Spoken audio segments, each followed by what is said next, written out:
샬롬. 드럼의 선 세 번째. 그 겨울은 거칠고 불친절한 시간이었다. 나는 드럼 옆에도 가보지 못한 채 빈 의자와 마주 앉아 있어야 했고, 손가락 끝은 자주 얼어붙었으며 스틱은 수없이 바닥으로 떨어졌다.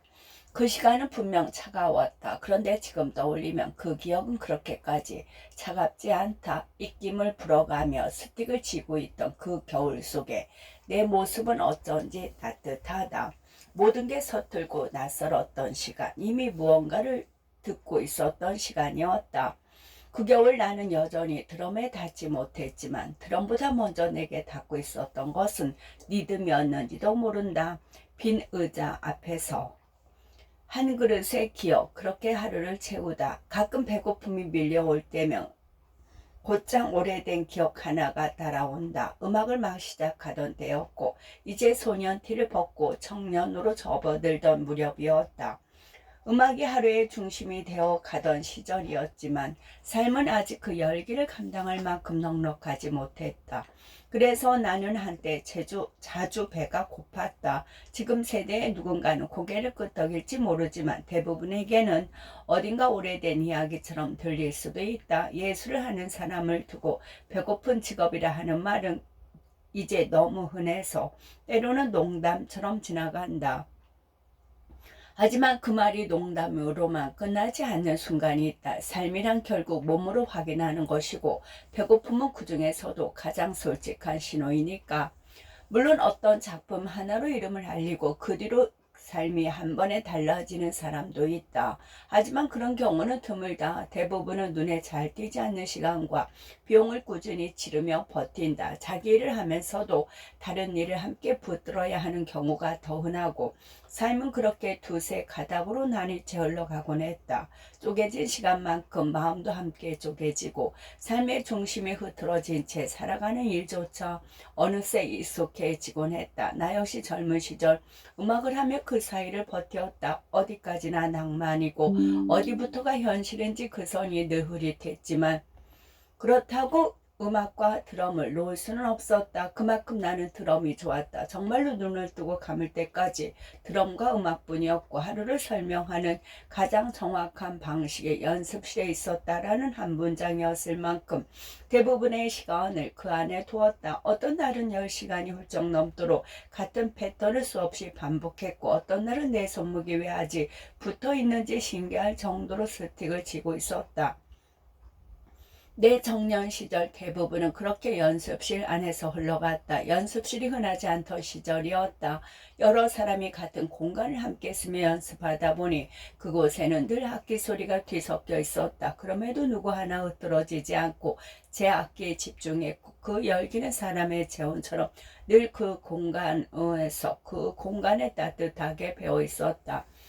드럼의 묵직한 비트, 앰프를 통해 노이즈와 함께 쏟아져 나오던 일렉 기타 소리, 그 사이로 들려오는 저음의 베이스와 조용히 눌리던 건반의 닭언, 듣다 보면 성대가 남아있지 않을 것 같은 보컬까지 저마다 자기 소리에 깊이 몰두하고 있었다. 합주가 아닌 이상 이 모든 악기가 한 곳에서 제 목소리를 내며 충분히 시끄럽게 들릴 수도 있었겠지만, 그때의 내 귀에는 그렇게까지 들리지 않았다.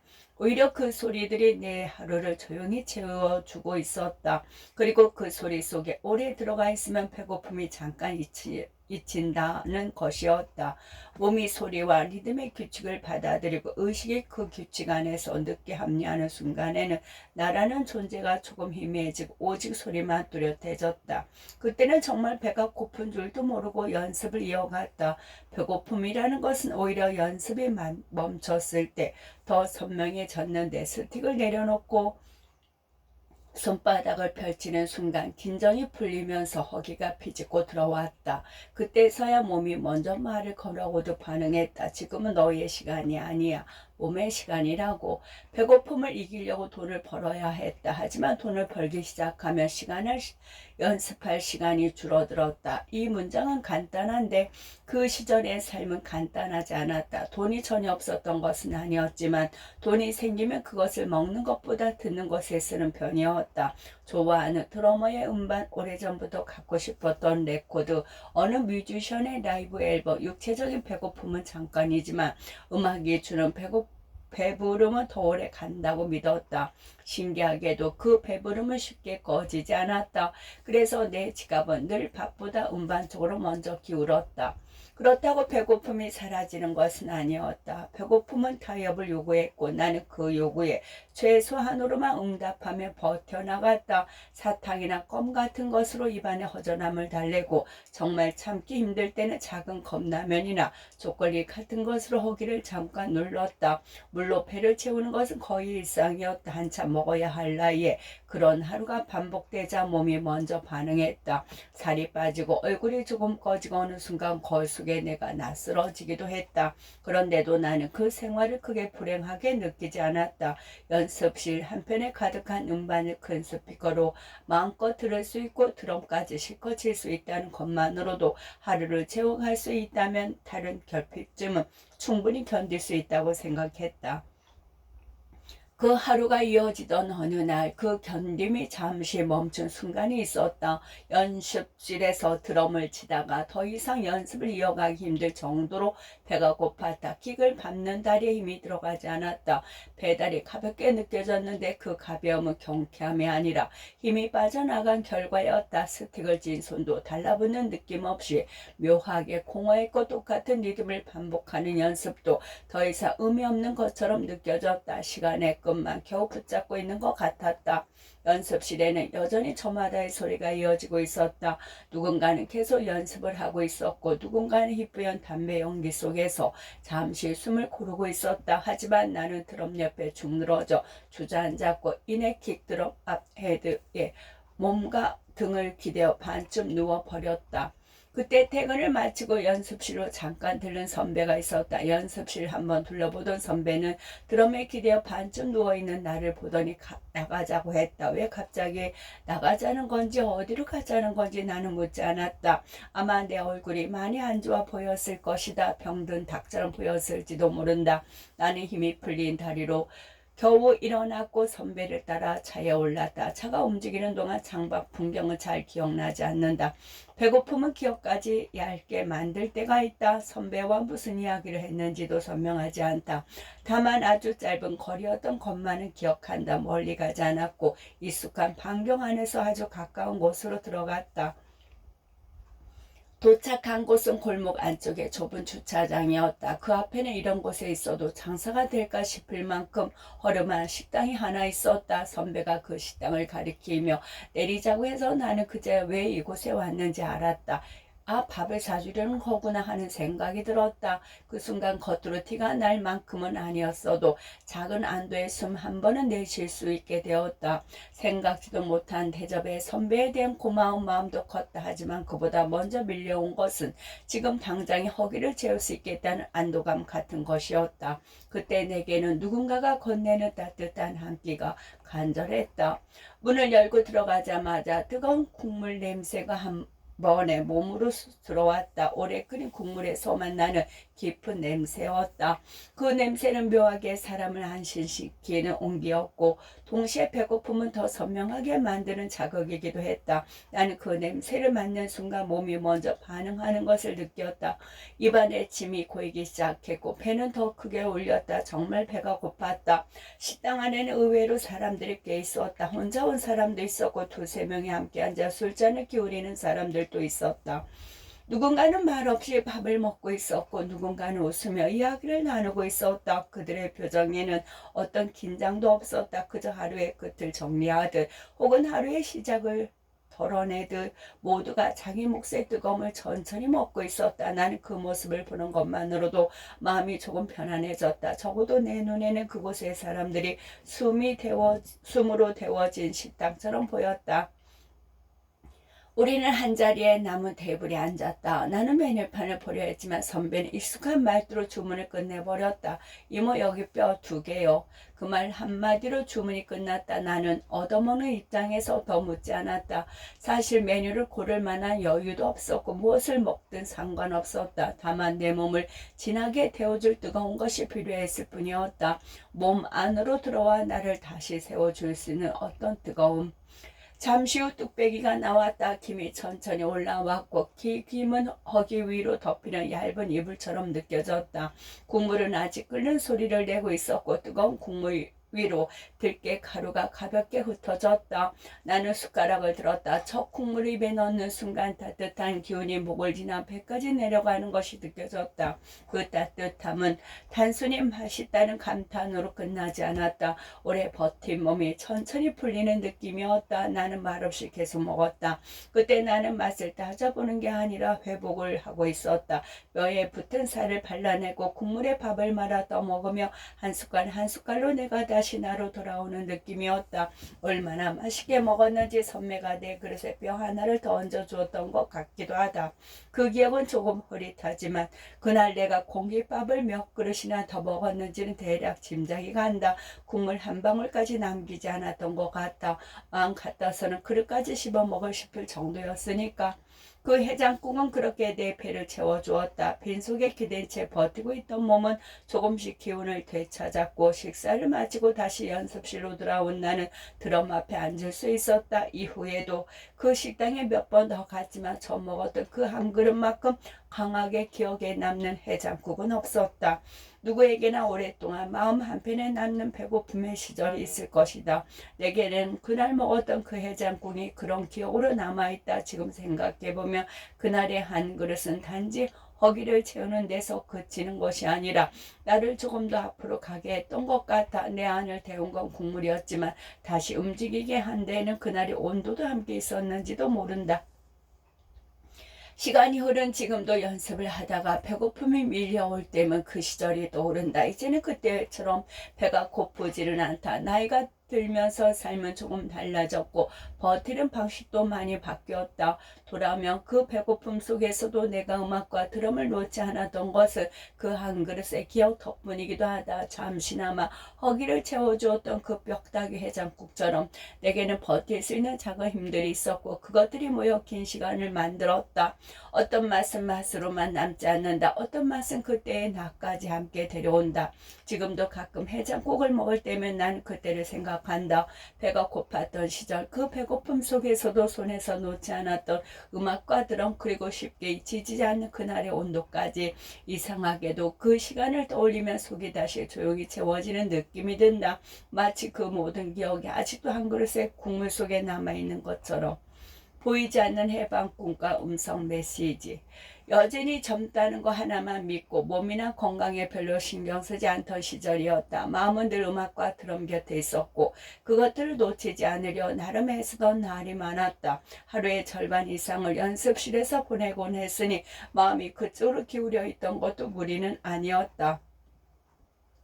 내가 주로 드럼 연습을 하던 연습실은 일반적인 지하보다 조금 더 깊게 내려가는 구조였다. 계단을 따라 아래로 내려갈수록 공기는 서늘해지고 불빛은 점점 희미해졌다. 바깥과는 다른 시간이 그곳에 따로 고여있는 것처럼 느껴지곤 했다. 중수로 치면 지하 2층쯤 되었던 것 같다. 천장에 등이 꺼버리며 눈앞에 보이는 것조차 제대로 가늠하기 힘들 만큼 어두웠고 벽과 바닥에는 오래 눌러 앉은 습기와 먼지의 흔적이 늘 남아있었다.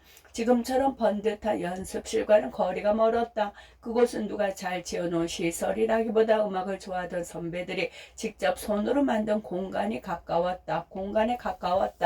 연습실로 쓰기 위해 빈지하 공간을 구한 뒤 한켠에 나무와 합판으로 골조를 세웠다. 공사장에서 먼지를 막는 데 쓰는 두툼한 정 같은 것으로 사방을 둘러막은 다음 그 위에 계란판 수백 장을 덧대어 이어 붙여가며 합주실 하나를 만들어 놓은 듯했다. 지금 돌아보면 투박하고 어설픈 방식이었지만 막상 안에 들어가 보면 나름대로 그럴듯했다. 무엇보다 중요한 것은 소리를 견디고 감당하는 일이었는데 그 점에서 그곳은 생각보다 제 몫을 잘 해냈다. 문을 닫으면 안과 밖을 전혀 다른 공간이 되었고 소리는 그 안에서 오래 튀거나 번지지 않고 그 구조 속에서 금세 빨려 들어가 연습과 합주를 하는데 큰 지장이 없었다. 지하가 조금 더 깊었던 탓인지 그 안에 들어서고 나면 바깥의 손뿐 아니라 바깥의 시간마저 한겹 멀어지는 듯한 느낌이 있었다. 연습실 전체가 제법 크고 넓었다. 문을 열고 들어가면 가장 안쪽 구석에 합주실이 있었고 그 안에서는 네댓 명이 모여 합주를 하거나 한두 사람만 남아 각자의 악기에 몰두하곤 했다. 합주실 밖에는 낡은 소파가 놓여있어 누군가는 거기 기대 안에서 흘러나오는 소리를 듣고 있었고 누군가는 음악 이야기를 듣고 있었으며 또 누군가는 멍하니 담배를 피우곤 했다. 그렇게 한 공간 안에서 소리를 내는 사람과 듣는 사람, 쉬는 사람과 다시 들어가야 할 사람과 함께 머물러 있었다. 나 역시 그런 풍경 속에서 많은 시간을 보내며 음악이 내 삶의 중심이 되어가는 일을 조금씩 즐기게 되었다. 드럼도 더 이상 막연히 좋아하는 것이 아니라 시간을 바쳐 붙들어야 할 것이 되어가고 있었다. 물론 그 시절의 연습은 고됐다. 배고픔은 늘 가까이에 있었고 몸은 자주 지쳤다. 그 시간은 힘들었다는 한마디로만 묻고 싶지는 않다. 그렇다고 언제나 장밋빛이었다고 말하기에도 썩 달갑지 않다. 그 시절 내 기억을 떠받치고 있는 것은 그 모든 고됨과 한데 섞여있던 묘한 생기와 들뜸 그리고 무엇이든지 할 수 있을 것 같은 젊은 날의 기세 같은 거였다. 아마 그때의 생기와 들뜸은 그곳의 풍경과도 이어져 있었던 것 같다. 내가 음악을 시작한 곳은 큰 도시에서 멀리 떨어진 산과 바다가 가까이 맞닿은 곳이어서 마음만 먹으면 언제나 자연을 벗삼아 놀 수 있었다.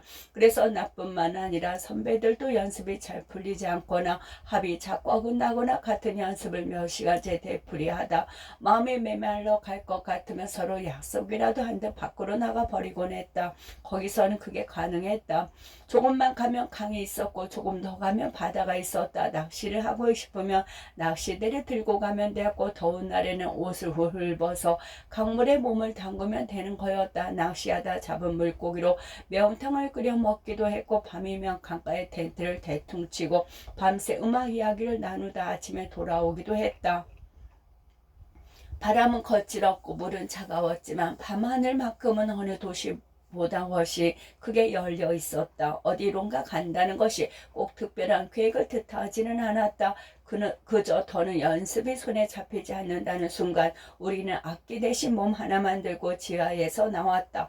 그러다 어느 정도 웃고 떠들고 몸에 바람을 들인 뒤에는 아무 일 없었다는 듯 다시 그 지하 계단을 내려가곤 했다. 지금 생각해보면 대책 없는 시간처럼 보일 수도 있다. 계획도 없이 움직였고 가진 것보다 하고 싶은 것이 늘 많았으며 내일이 어떻게 흘러갈지 누구도 분명히 말하지 못했다. 그런데 바로 그 무모함 속에 그때만의 활기가 있었다. 연습은 진지했지만 삶 전체가 거기에 짓눌려 있지는 않았다. 정말 음악이 좋아서 모인 사람들이었고 정말 음악이 하고 싶어서 직접 공간을 만든 사람들이었다. 함께 듣고 함께 맞추고 지치면 잠시 바깥으로 나갔다가 또 아무렇지도 않게 다시 그 안으로 돌아왔다. 모두가 한창 젊었고 아직은 삶의 무게를 다 알기 전에 한 번쯤은 더 웃어볼 수 있는 나이였다. 그 시절에는 그 시간이 오래 이어질 것처럼 느껴졌는데 지나고 나면 오히려 먼저 추억이 된다. 시간이란 한때 끝없이 이어질 것 같던 날들조차 어느 순간 되돌아오는 풍경으로 바꿔놓은데 능한 것 같다. 그런 기억들 사이에 지금도 쉽게 잊혀지지 않는 일이 하나 있다. 그때는 당장의 밥보다 연습이 먼저였던 날이 많아 자연스럽게 끼니를 놓치는 일이 잦았다. 몸은 점점 축나기 시작했다. 한참 먹어야 할 나이에 제대로 먹지 못한 탓인지 기운이 많이 떨어져 가위에 종종 눌리곤 했는데 그 횟수가 점점 늘어갔다. 집에서도 그랬고 연습실에도 잠깐만 졸면 어김없이 가위가 찾아오곤 했다. 가위에 눌린다는 것은 이상한 경험이다. 몸은 돌처럼 굳어버리는데 정신은 오히려 더 멀쩡하고 예민해진다. 눈앞에 어둠은 그대로인데 그 어둠 안에 평소에는 없던 무엇이 서 있는 듯한 순간이 있다. 나는 그것을 귀신이라고 부르고 싶지 않다. 내게 그들은 귀신이라기보다 해방꾼들이었다. 꼭 내가 가장 지쳐 있을 때 혹은 가장 깊이 몰두해 있을 때 슬며시 나타나 내 연습을 끊어놓던 존재들. 그래서 나는 지금도 그들을 그렇게 부르는 편이 더 맞다고 느낀다. 그 해방꾼들은 늘 같은 모습으로 오는 법이 없었다. 어떤 때는 기타를 치고 있었고 어떤 때는 드럼 근처를 서성거렸다. 잠깐 기대어 눈을 붙였다가 버뜩 정신을 차리면 방금 전까지 아무도 없었던 그 자리에 어딘가에 누군가와 와 있는 듯한 기운이 서 있었다. 묘하게도 그 존재들은 어딘지 모르게 악기를 좋아하는 것처럼 느껴졌다. 드럼 옆에서 잠깐 졸다가 눌렸던 날에는 누군가 드럼 앞에 앉아있는 것처럼 보이기도 했고 한쪽 구석에 세우던 기타 쪽에서는 누가 줄이라도 건드리는 듯한 손길의 기척이 느껴지기도 했다. 그것들이 정말 무엇이었는지 지금 와서 단정할 수는 없다. 다만 그때마다 느껴지는 감각은 늘 섬뜩했다. 온몸에 돋는 소름과 식은땀 그리고 심장이 순간적으로 텅 비는 듯한 공포는 결코 가벼운 것이 아니었다. 처음에는 그저 무서웠다. 너무 무서워서 연습을 더 할 수 없을 정도였다. 그러나 그런 일이 한두 번이 아니게 되면 사람은 어느새 거기에도 조금씩 익숙해진다. 익숙해진다고 해서 두렵지 않는 것은 아니다. 다만 두려움이 아주 낯선 것에서 자주 마주치는 불청객의 얼굴로 바뀌는 정도다. 이번에는 또 어떤 식으로 내 앞에 나타나려나 하는 생각이 스칠 만큼 그래도 막상 그 기척이 가까이 다가오며 둥질기부터 먼저 굳어버리는 것은 어쩔 수 없었다. 세상에 익숙해져도 무서운 것이 있고 자주 겪어도 끝내 편해지지 않는 것이 있다. 한 번은 자거나 졸고 있었던 것도 아니었다. 대낮이었고 혼자 합주실 안에서 드럼을 치고 있을 때였다. 나는 평소처럼 단순한 비트를 반복하고 있었다. 머릿속은 잡생각 없이 연주에 집중하고 있었고 손과 발은 오로지 리듬 하나에만 붙들려 있었다. 그런데 내가 건드리지 않는 차이나 심벌에서 갑자기 쨍하는 소리가 났다. 아주 짧은 소리였지만 그 순간의 놀람은 결코 짧지 않았다. 차이나 심벌 두 개 날카로운 소리 때문이었는지 몸이 먼저 얼어붙었고 곧바로 등 뒤에 무언가가 서 있는 듯한 느낌이 왔다. 나는 뒤를 돌아볼 생각도 못하고 그대로 연습실 밖으로 뛰쳐나왔다. 계단을 벽 칸이나 한 번에 뛰어 올랐는지 기억도 나지 않는다. 한참 뒤에야 숨이 겨우 돌아왔고 다시 안으로 들어가 스틱을 잡기까지도 적지 않은 시간이 필요했다. 그런 일을 몇 차례 겪고 나면 그 존재들이 북과 심벌 같은 원초적인 소리를 유독 반긴다는 생각이 들곤 했다. 무당들이 구슬할 때 북을 치고 꽹과리를 울리며 어떤 기운을 부르듯이 지하 깊은 곳에서 울려 퍼지는 드럼 소리 역시 그들에게는 마성의 소리에 가까웠던 것 같다. 그 연습실은 그들에게도 제법 끌릴 만한 공간이 아니었을까. 깊고 어두운 지하, 축축한 공기의 숨소리마저 크게 들리게 하는 고요, 그리고 그 고요 속에 흔들리는 북소리. 살아있는 사람에게는 연습실이었지만 보이지 않는 것들이 머물기에는 생각보다 많은 조건을 갖춘 곳이었을 것이다. 사실 그곳에서 겪은 섬뜩한 일은 한두 번이 아니었다. 여기에 다 적기 어려울 만큼 그런 일들이 더 있었다. 그런데도 그중 유독히 소름 끼치는 기억 하나가 있다.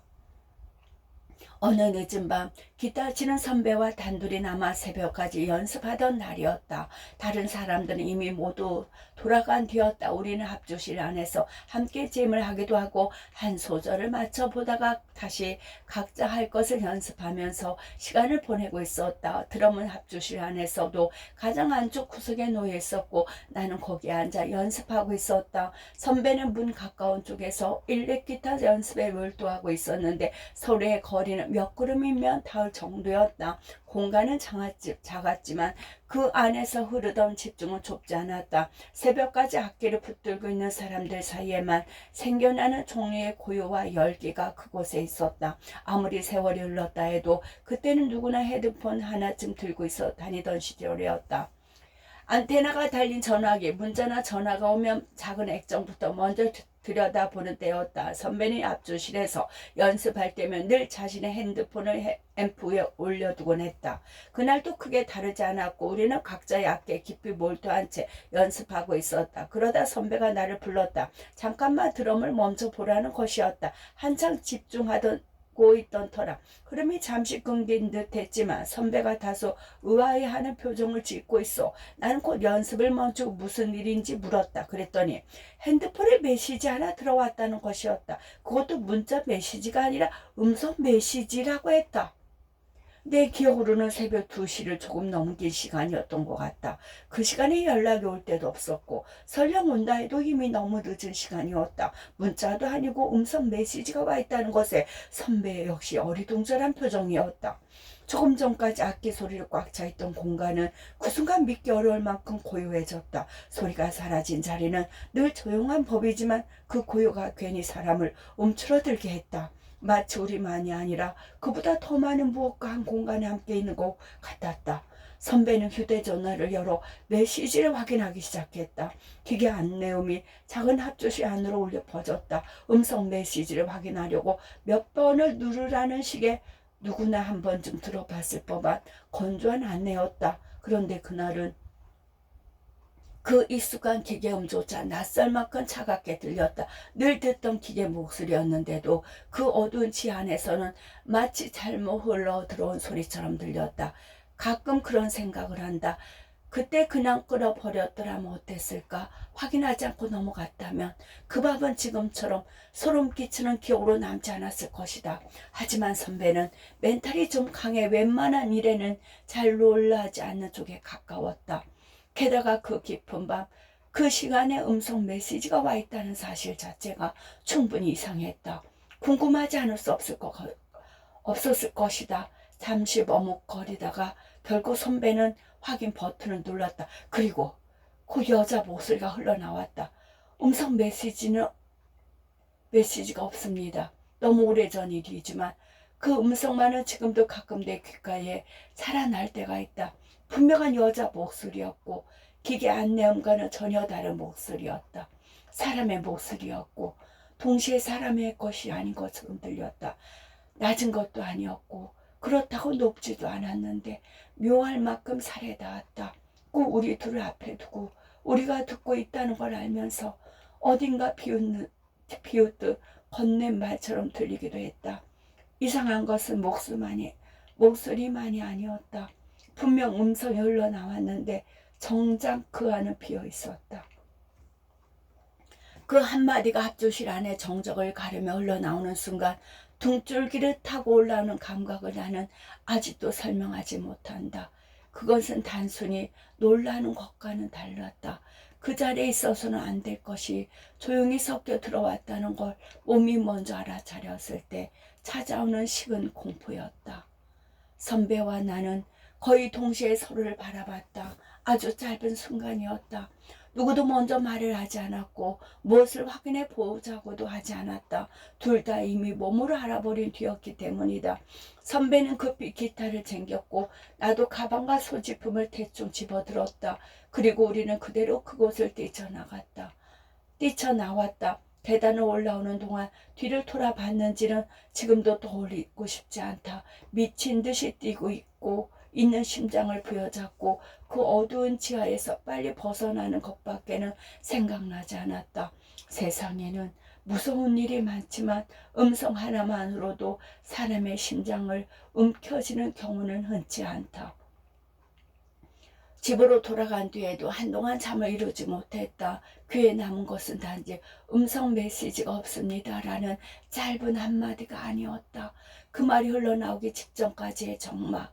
그 정막이 너무 짙어서 마치 누군가 함께 숨을 죽이고 듣고 있을 것만 같은 느낌, 그리고 그 한마디 뒤에 갑자기 쏟아져 내리듯 찾아온 공포까지. 그 모든 것이 한 덩어리로 기억에 들러붙어 버렸다. 그 뒤 며칠 동안 그곳에 가지 못했던 것 같은데 정확히 얼마나 쉬었는지는 이제 희미하다. 다만 이것만은 말할 수 있다. 그곳에서 겪은 수많은 불가사의한 일들 가운데도 유독 그 밤의 기억이 오래 남는 까닭은 그것이 나 혼자만의 경험이 아니었기 때문이다. 다른 경험들은 피곤해서 그랬겠지, 몸이 허해서 헛것을 본 거겠지 하고 넘길 수도 있다. 그러나 그 음성은 둘이 함께 들었다. 그 조용한 새벽, 깊은 지하의 작은 합주실 안에서 그 목소리는 분명 두 사람의 귀 속에 들어와 우리의 심장을 움켜쥐었다. 그래서 더 오래 남고 더 쉽게 흐려지지 않는다. 며칠 뒤 나는 그 지하로 내려갔다. 분명 서로 끼치는 일이었지만 내려갈 수밖에 없었다. 무서움이 없어서가 아니었다.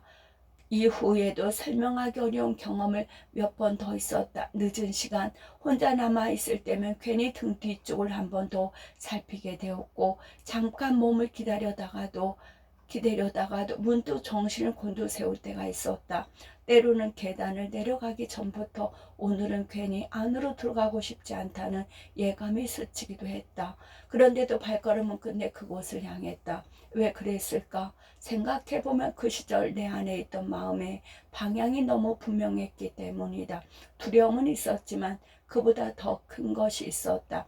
내 삶의 중심에는 이미 음악이 들어와 있었고 그 중심을 지키고 있던 것은 언제나 드럼이었다. 그 해방꾼들이 아무리 기척을 드러내고 아무리 내 연습을 끊어놓으려 해도 끝내 나를 멈추게 하지는 못했다. 나는 겁이 없어서 다시 간 것이 아니었다.